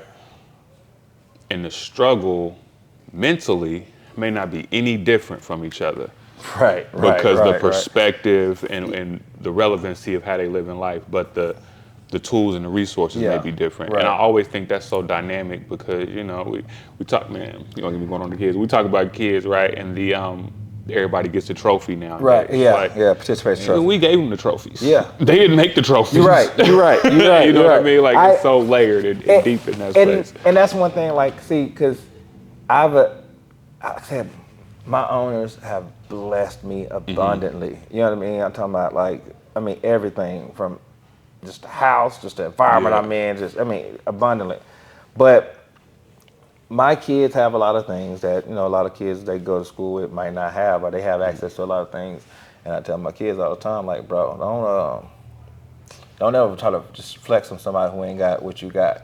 I said, because I was a kid on the other side of the fence, and if I couldn't have it, you couldn't have it, or I was gonna take it from you. You know what I'm saying? So you never know what their intentions. You know what I'm saying, when you flex on them or whatever. But on the other end of the coin, when somebody do have something that you really, really want, or they just, you know what I'm saying, doing it, don't envy them, because you don't know what they had to do or what they had to endure to get that. They have a buddy who drives around in, I think it's like a 2023 Corvette. Yeah. And this is a 16-year-old kid. And so, you know, my son's like, oh, Dad, you know, you got a Corvette and whatever.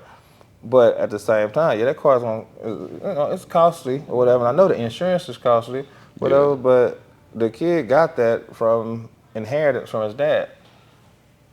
Like, I mean, at what level Come on. do you want, you know what I'm saying, want that? I mean, if we take it even to adult, like real life, right? Like somebody could hear you talk about the blessings that you walking in now, and not knowing, you'd be like, ooh, I can do that. I want to do that. I want all of that.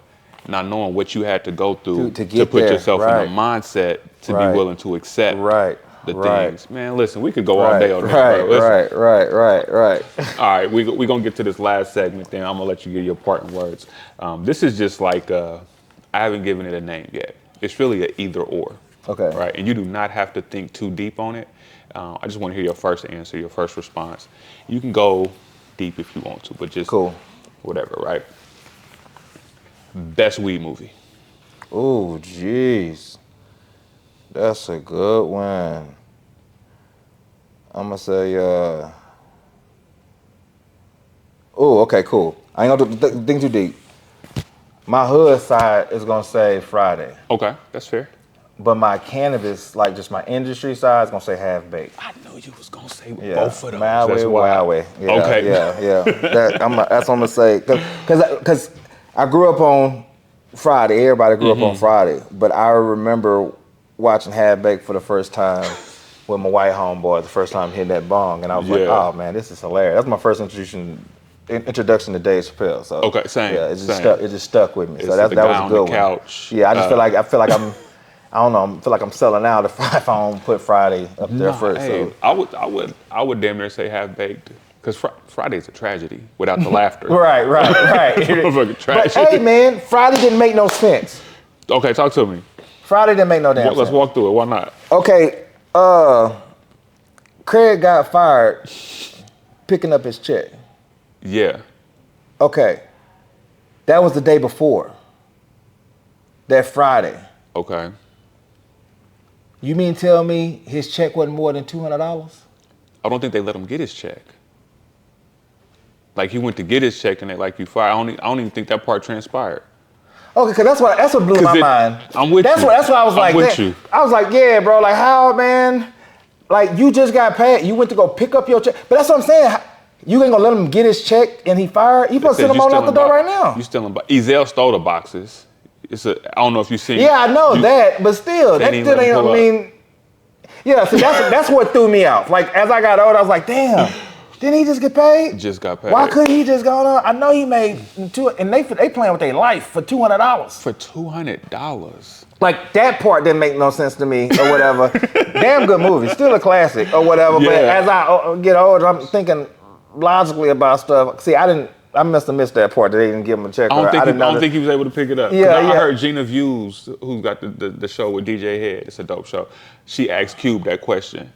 Like, she was making sense. She was like, I got a like, she was just making so much sense. And Cube explained something. And I remember that part being part of the question. Yeah, that's the only reason I had that knowledge. Yeah. I that's my first time ever, you know what I'm saying, having. But I thought about that. I was like, damn, bro, he didn't get. What was he doing to make less than $200 a week? And he lived with his parents. And then you in LA. What is paying? That's the cost of living. It's crazy. That is hilarious. All right, Bird. Next one. Best weed song. Oh.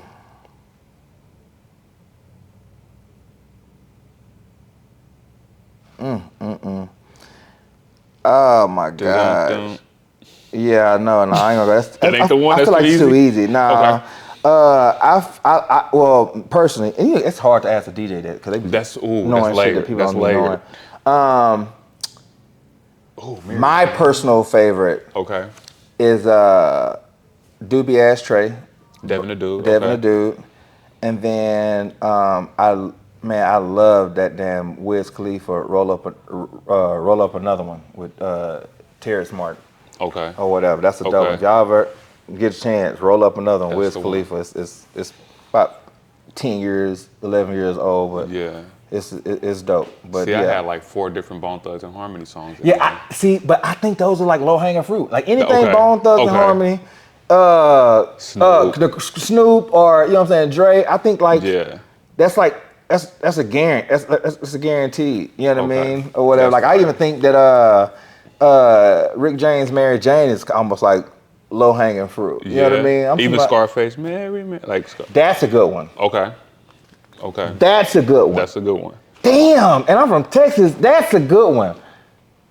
Yeah, I'm about to change that Doobie Ashtray and that Scarface. Damn, that's a good one. Some heat out there. That's a good one. And when I think about the song, like weed songs, it's a song that I can smoke to and just vibe to. Like I ain't necessarily gotta think about nothing, but they tell me my situation. I'm like, I can agree to it or whatever. And that one, that Scarface does that, but that Doobie Ashtray, because I just remember, you know what I'm saying, like that back then when I was smoking them blunts, man, all them damn moochers coming through and then, like I said, I used to smoke them roaches if I ran out, but shoot, there was a few times I looked in that ashtray and there wasn't shit there, so I can relate. But yeah, I'm gonna say those.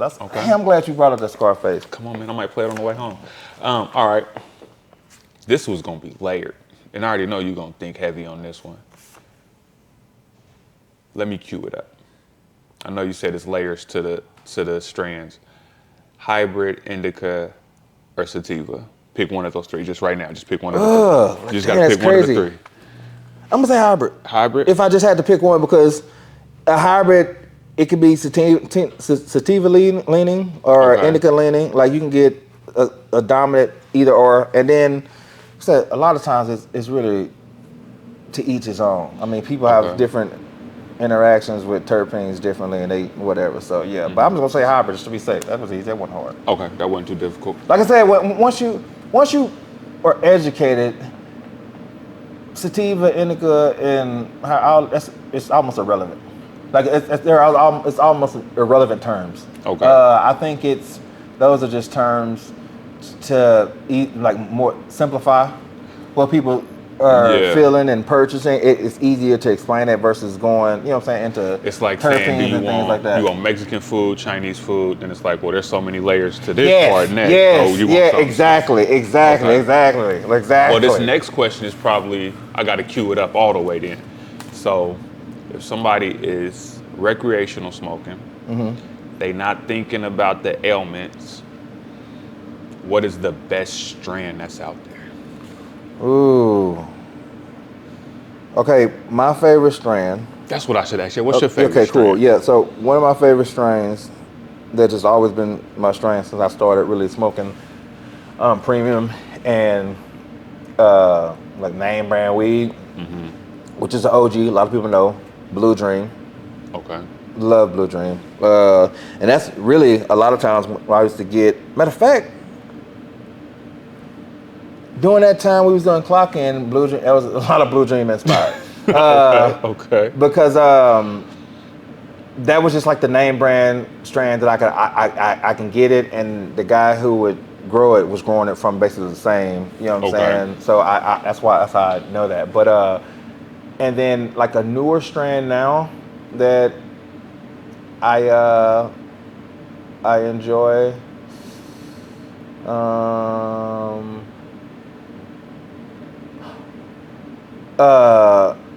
It's a strain called LA Kush.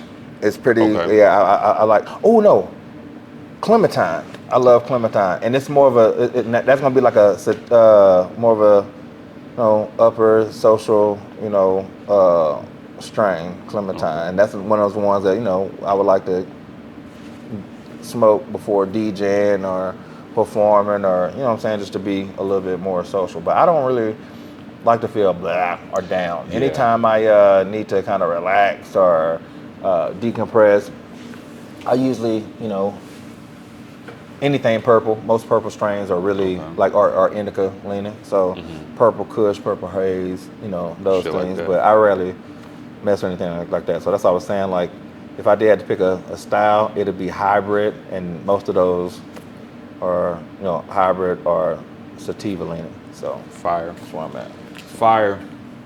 Oh, Bird, man, I tell you what, bro. This has been dope, man. Like, I genuinely appreciate you. First off, I appreciate that we was able to have a conversation in real life, right? Like, I think I told you I was in the gym one day. Clock in came up on my. I go between Tidal and my music app. If I'm listening to unreleased music, I listen to my personal music app. And the Clock in 12-minute outro popped up. Oh shit. That didn't make it to the album. Okay. But that outro. Right. And I was like, ooh.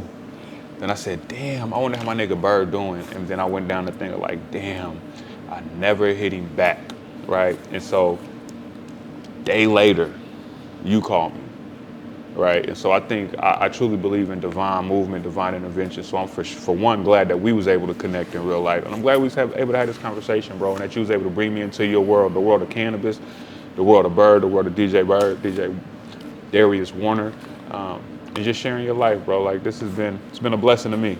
Man, right? I appreciate it. Yes, indeed. Like I said, I want to make sure I kept some, attachment to the For city sure. and let everybody know. Because just like you said, man, there was no follow-up report, no outcome. A lot of people didn't know. And the reason for me just dipping and kind of going into the win was because I need to figure out what was what. I needed to prioritize, but at the same time, man, like it was more than just me affected. You know what I'm saying, by the situation, and I wanted to make sure. I felt like I was a pivotal figure in the dub at the time, so I wanted to make sure all that shit settled down. I want to, you know what I'm saying? Like, I want it to be over. You know what I mean? Like, but I want to allow motherfuckers to get peace. And I know, you know, everybody wasn't able, you know what I'm saying, to get peace. But I think I did my due diligence to try to accommodate that. You know what I mean? And then another thing, shit, me just kind of removing myself. We know Wichita too damn small. You know what I mean? Connected. So, and I'm growing. I can't do this. You know what I'm saying? In Wichita, like, oh man, we green light is in 6 states. Yeah. You know what I mean? So, and there was nothing in, you know, Kansas is, I mean, obviously not a legal state. So, I need to relinquish that space. That wasn't that space necessarily wasn't for me. But the reason for this, you know, me linking up with you and making sure I extend that olive branch is to, shoot, let the people know, like, hey man, hey, cannabis is coming. You know what I'm saying? Pay attention to what's going on your ballots, because y'all have had this on the ballots quite a few times, but certain people ain't voting on it.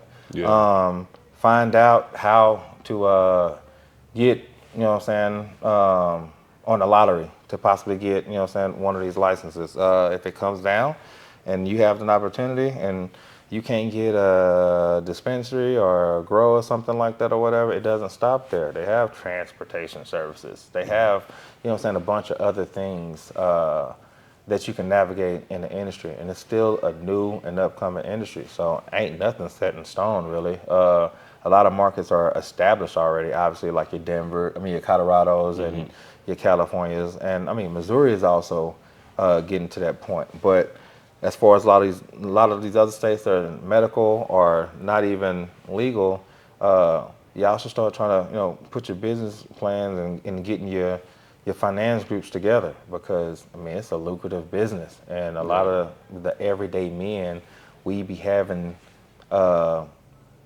different, you know what I'm saying, tools and skills that a lot of, you know what I'm saying, the upper echelon people, you know, they don't use every day, or they lose over time because of, you know, their executive positions. So y'all have the most work.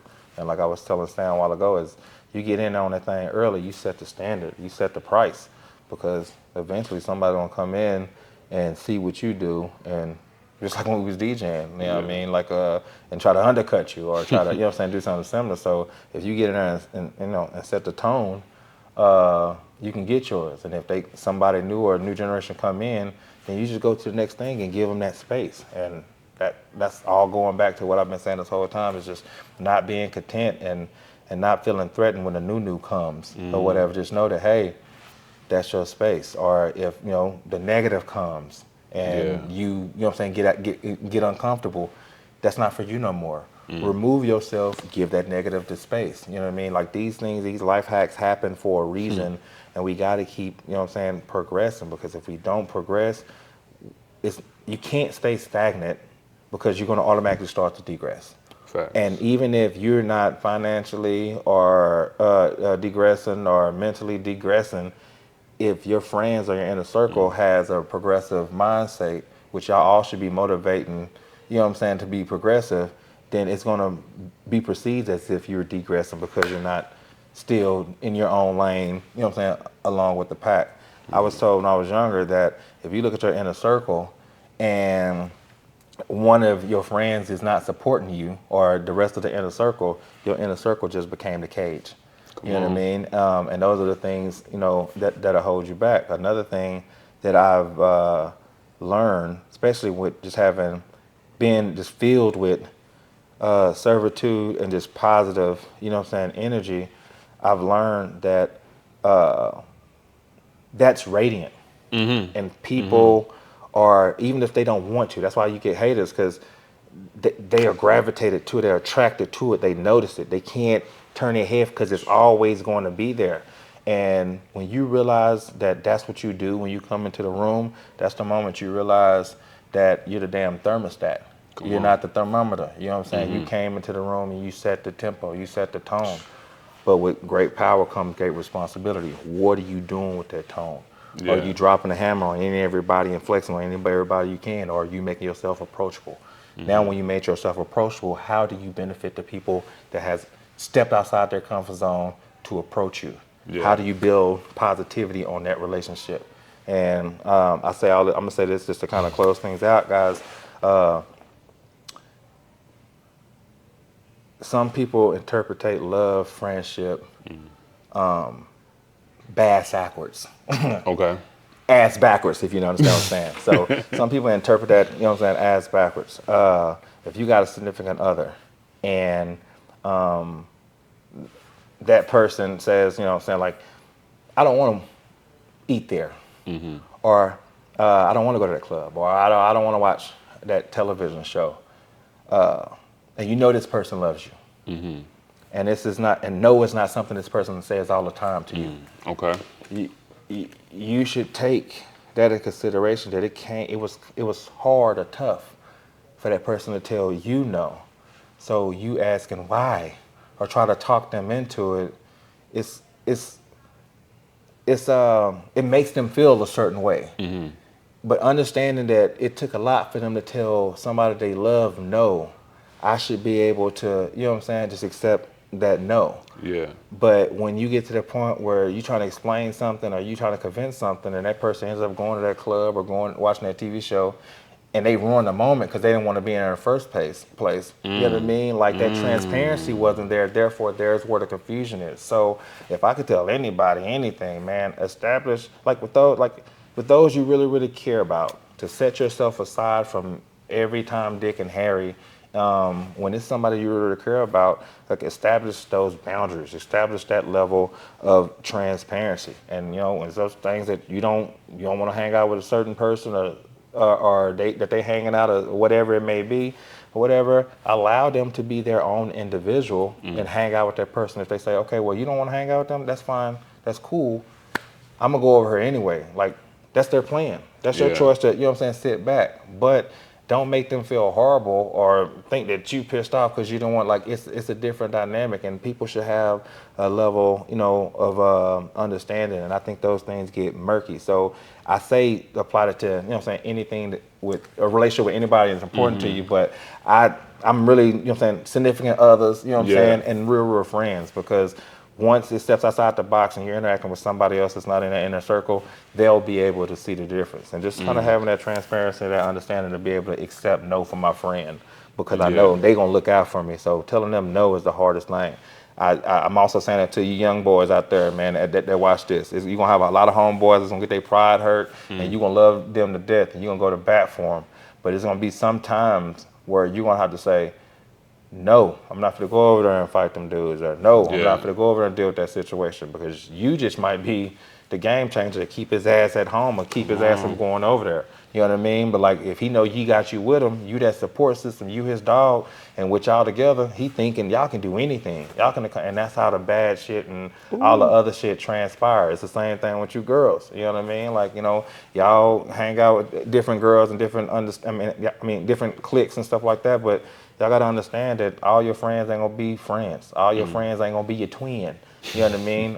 And if you really want to go hang out with one group of girls or whatever, and you tell your homegirl that, you know what I'm saying, hey, well, I know you don't want to hang out with them, but I really, really want to do this. If she gives you any kind of slack or whatever, like, she ain't really for you. That's that person that's making your inner circle that cage. You know what I'm saying? Just be able to accept no or discomfort for your friends, and accommodating them in that discomfort and respecting, their wishes. That's where the transparency starts, and that can eliminate a lot of bullshit. So, facts. All bird preaching. Listen, this has been amazing. Man, it's been dope. I know after this, I'm about to go. We about to go meet some folks. Yeah, so, bro. Yeah, listen, bro. I'm be honest, and like I said, if you want, we're gonna avoid getting a lot of my patients' faces, but I'm gonna allow you to kind of film some stuff, because I would like you to, show the people or whatever, and I'll send you back with a few videos or whatever, just kind of what we do and how we get down. And but yeah, I'm gonna open up the space to you so he can kind of give y'all a little taste of what we do here, man. So I appreciate y'all taking the time. Hey, I appreciate you, bro. My closing statement is always, I'm prayerful, confident, and hopeful that everything that's yours continues to meet you halfway. Amen. It's been a blessing sitting with you. Man, I appreciate it, bro. And I love you, bro. Man, I appreciate it. Love you too, bro. Yes, indeed. This has been Thinking Out Loud with Samuel David, my special guest, DJ Bird, and we out. Appreciate y'all, man. Look both ways when you cross that street. Dot your I's and cross your T's. Measure twice, but cut once. Love life, live it up, bruh. Dream is good, do the work too. There ain't nothing you can't work through, and there ain't nothing I can't handle. There ain't nothing I can't handle. I look to the sky, and I thank God that I'm alive. I look to my wife, and I thank God she by my side. I've been through a lot, but I survived. It weighs on my heart from time to time, but there ain't nothing I can't handle.